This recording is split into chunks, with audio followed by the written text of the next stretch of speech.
The News from Lake Wobegon podcast is brought to you by Pillsbury Crescent Dinner Rolls in your grocer's refrigerated section. Make an easy wow for dinner tonight in just 11 minutes with fresh-baked Pillsbury Crescents for dinner. Home is calling. And by the Sleep Number bed by Select Comfort, the bed that lets you adjust the mattress firmness to your preference, your sleep number. Oh, they got the Little Town Blues in November up where I'm from, Lake Wobegon, Minnesota. Been a quiet week in Lake Wobegon. It's been cold here this last week. Everything quiets down when it gets cold. The molecules move more slowly. Depression is just such a normal thing in Lake Wobegon. We don't even use that word anymore. Saying people are depressed, it's like saying we're Caucasian. What else is new?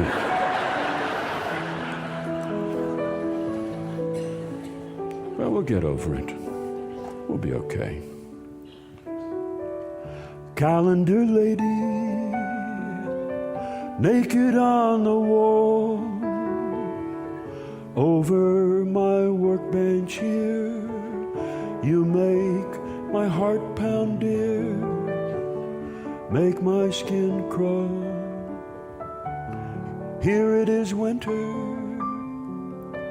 today the sky is blue, all of the trees are brown, wind blowing hard in town. How are things with you? Had a pretty good summer, though it was a little dry. My granddaughter's 17, applied to university, and time is flying by. I worry what she may do there, meet God knows who. Elaine says not to let it bother me, but I'm her grandfather, so naturally I do.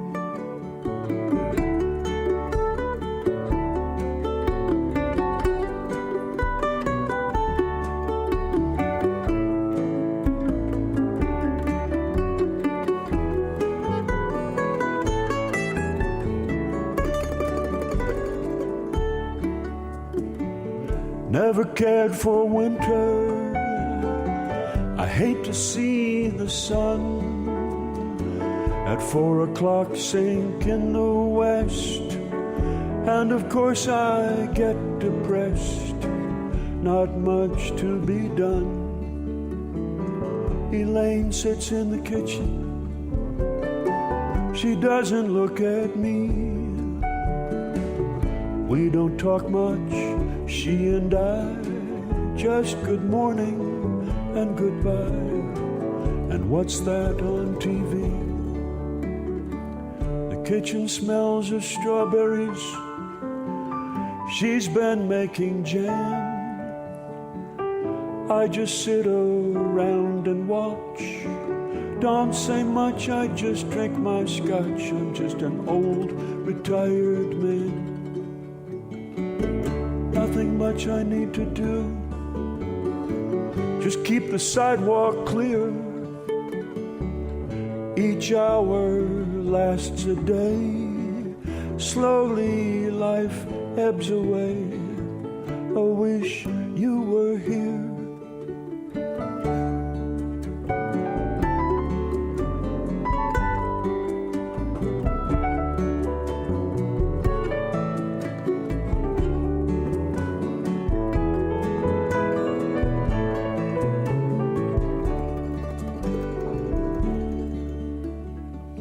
I like to stand at night out in my backyard, tears freezing on my face. I look up at outer space. My God, all those stars. Calendar lady, up in the air, goddess of my delight, when I rise up some night, I hope to meet you there. One more winter we have to get through. Sometimes it's hard to live, but what's the alternative? And how are you? My little town like Wobegon, small town blues. We got them up there in November before we get on to the holidays. Lake Wobegon is a backwater. We all know that. Those of us who come from there, those of us who live there. You can come to within 10 miles of Lake Wobegon and ask people where it is, and they've never heard of it. That's the kind of a backwater it is, but we like it there. We like it there. We don't dress up for strangers. We don't care for strangers to come in and be our best friends in an afternoon. We don't like to dress up at all. We don't care what you think of us. We don't need to be interesting. We don't want. Well, you've noticed that already, but we don't need to be unique or anything. We chose that place. It's good. It's good.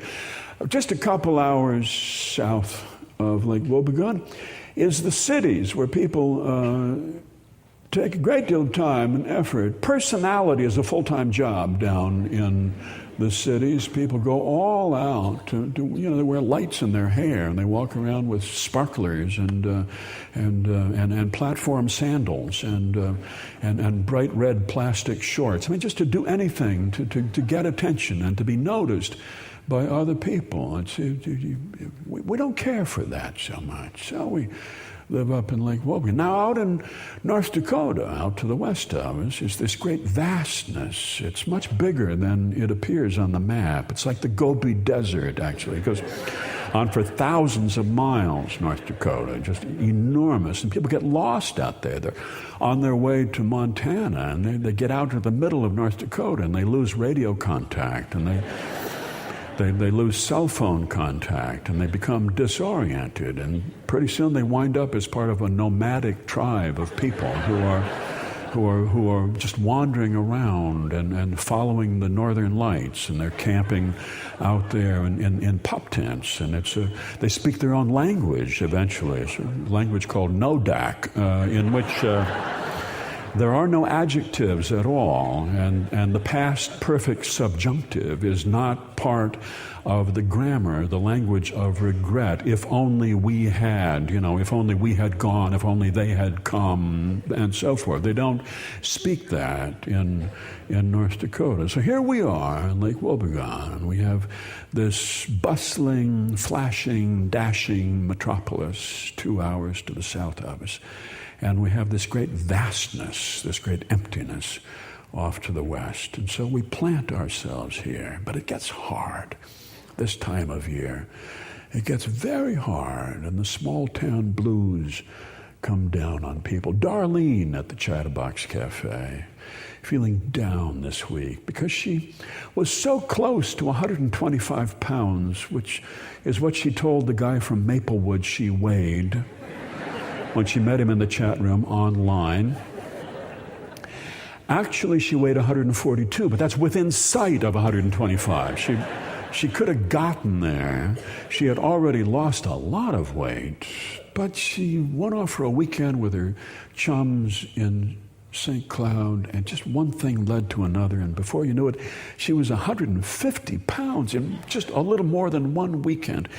And she was so depressed. She just ate and ate and ate the next week. You serve people in the Chatterbox, and you bring them the big trays, the big half-pound burgers and the fries and the big baskets, and you come to loathe this sort of food. And yet she was so discouraged at having backslid that now she sat down and she had a couple of half-pounders for lunch, and she was ready for a third, and she was eating French fries just right out of the basket in the kitchen. And before you knew it, she was back up to 172 where she'd been. Oh, it was just so discouraging, so depressing. And what is she going to tell the guy from Maplewood now?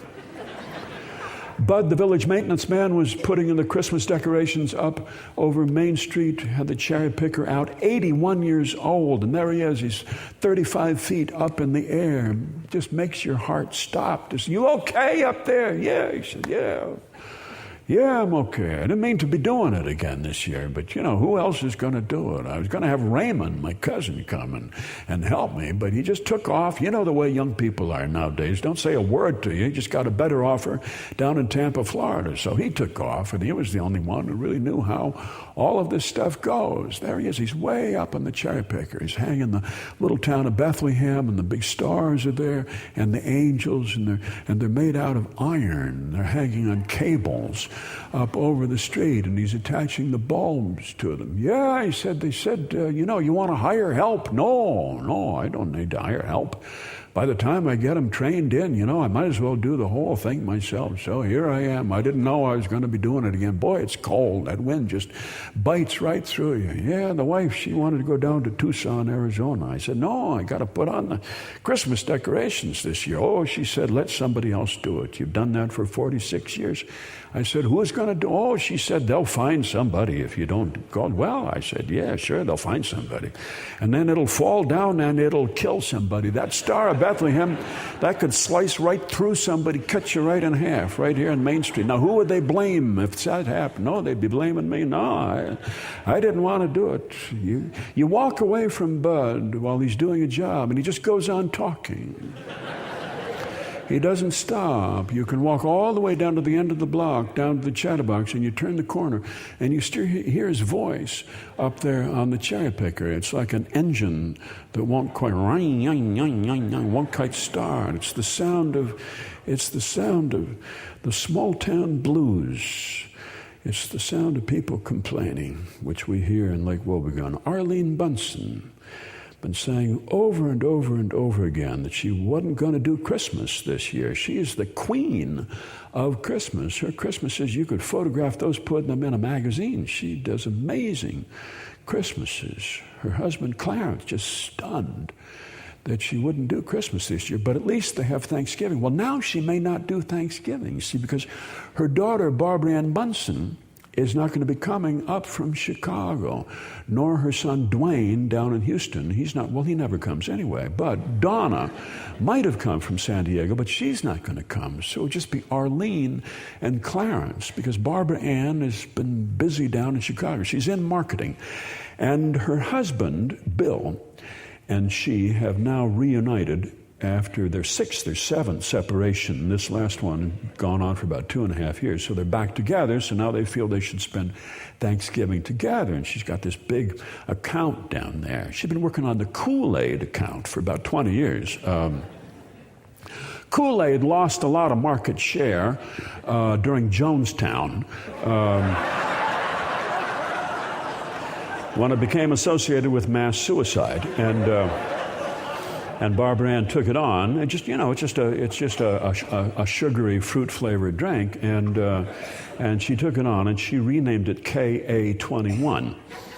And instead of raspberry and strawberry and lemon lime, she put in some new flavors like kumquat and persimmon and pomegranate. And then she started putting in tea in it and repositioning it as a tea, and renamed it KAT, and did commercials with sort of slender, dark, interesting people drinking it and looking, modestly happy, and interesting new flavors of tea: spruce fuchsia, a fusion tea, spruce fuchsia, and lilac elm, and so forth. So it's taken off. Kool-Aid, or KAT, has taken off. It's been very, very successful. So Arlene said to him Wednesday of this week, she said, I'm not going to do Thanksgiving. We're not going to have the two of us sitting down to a turkey dinner. I'm sick of cooking turkey. I want to go down to Minneapolis, go down to the Curtis Hotel. We'll go to the Cardinal Room. We'll have the turkey dinner, $18 a piece. It's a bargain. All you can eat for $18. And then we can get a room, a double, $114. And then we can go to the evening show, the first evening show in the Tom Tom Room, and that's $25. And we can get this for $200. Well, he wasn't sure he wanted to go down to Minneapolis. He's kind of nervous about the driving. Drivers down Minneapolis are kind of wild and unpredictable and just swerving around, and they come up behind you and they honk at you and they flash their brights and their high beams, and they're just crazy. They're crazy people.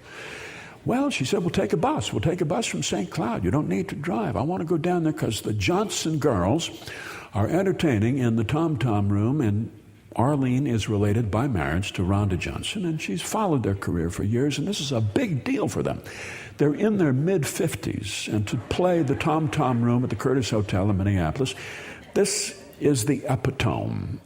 This is as high as it gets. This is the acme. This is the peak. And they do such great songs. They do that great medley. They're His Eye is on the Sparrow when the red robin goes bob, bob, bob, and a long bluebird of happiness. Snow White Dove, Chicken, that's the way you spell chicken friend. And Yolanda does great yodeling on the red robin, goes bob, bob, bob, and along. She wants to go down to the Curtis Hotel. No, he says. Well, Arlene said, no, just the two of us sit here and spend Thanksgiving. I'm not going to do that. Well, he said, why not invite some people who don't have a place to go for Thanksgiving? Well, like who? She says, well, the two guys living in the trailer out by Arts Bates and Night Arrest Motel, the construction guys. I don't know their names, but we could invite them. Florence Peterson, she may not have any place to go. That guy in the corduroy jacket we see going in and out of the sidetrack tab, we ask him to.